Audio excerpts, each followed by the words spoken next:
I assumed it was someone named Tillman, and I don't know what he believed in, but I am pretty sure he was a slave owner. I have no idea who it was named after or what he believed in. Benjamin Tillman was a avid racist, and he did not believe that African Americans or minorities in general should have education or further anything opportunities. So if that's the answer, him.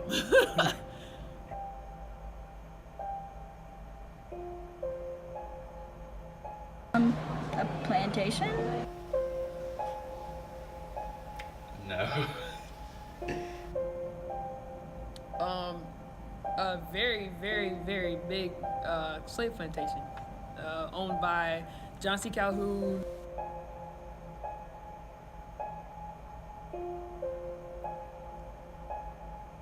Here? No, I did not know that. I did not know that. Do I think that that's okay? No, that's not okay at all. That's wrong. But everyone has the right to, a right to press and stuff like that with whatever they believe in. So, unfortunately, that happened. Unfortunately, people still believe that. But hey, that's crazy.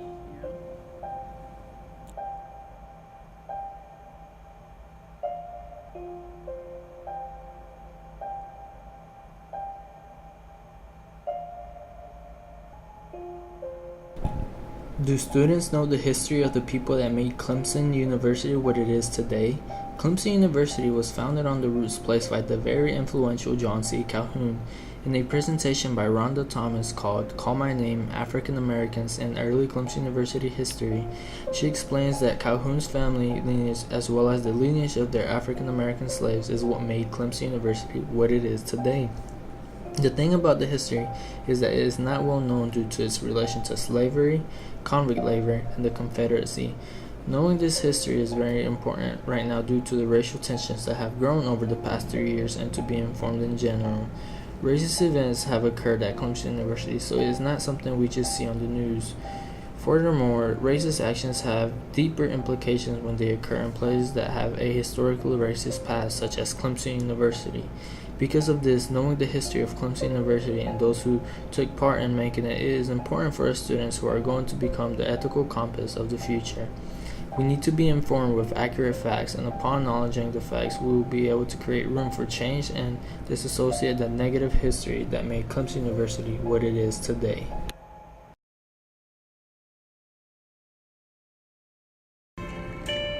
We must know the history of the campus creation and who was involved in creating it so that we can understand why racist actions on this campus have deeper rooted meanings. The basis of the land that consists of Clemson University today was bought by John C. Calhoun in 1825. Calhoun bought this land to build a summer home and create a plantation that functioned through slave labor. This plantation is known as the Fort Hill Plantation, and the house that belonged to him is still intact here on campus. John C. Calhoun was a very influential man, not only in South Carolina, but the United States as a whole. Calhoun was vice president twice, each under a different president. He was the Secretary of War and ended his career serving as a senator for South Carolina.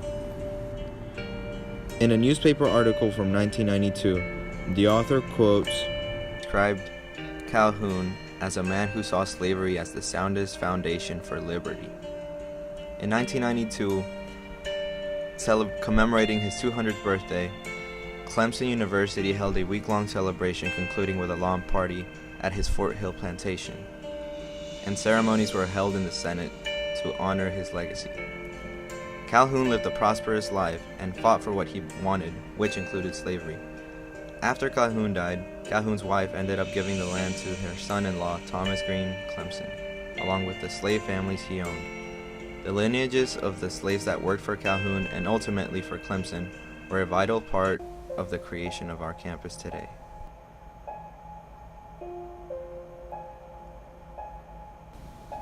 Another important and controversial figure that took part in the foundation of what makes up Clemson University is Benjamin Tillman. Tillman Tower, which is a staple image of Clemson, was built by convict laborers. The man who this tower was named after is Ben Tillman, a politician and one of Clemson's founding fathers who spoke against blacks and advocated lynch law. Tillman lived through the abolition of slavery, but still upheld his beliefs of white supremacy, and dedicated his early career to directing a campaign for a white supremacist South Carolina. Tillman strongly believed that only white people should prosper, and this could be accomplished through a segregated society where African American people would be intimidated and ultimately ruled over by the white race. Calhoun's history and Benjamin Tillman's history are both integral parts of the creation of Clemson University. Whenever we walk by Tillman Tower or the Fort Hill Plantation Home, we are walking past structures and land built for from the the condemning of forced labor racist hate speech on African campus Americans at the hands of have deep prejudice. connections and feelings towards what happened in the past. A.D. Carson's See the Stripes campaign emphasizes that Clemson should not just focus on the school spirit or the orange, but also the dark stripes or the past. Carson's views are not unique to him, and this is why awareness of what happened in the past is necessary. This issue affects people in our Clemson community, even if it does not affect us personally. It is extremely important to know the dark aspects of Clemson University's history, especially now that racial tensions are high throughout the country, because choosing not to be informed or ignoring facts regarding sensitive issues such as this creates division among us.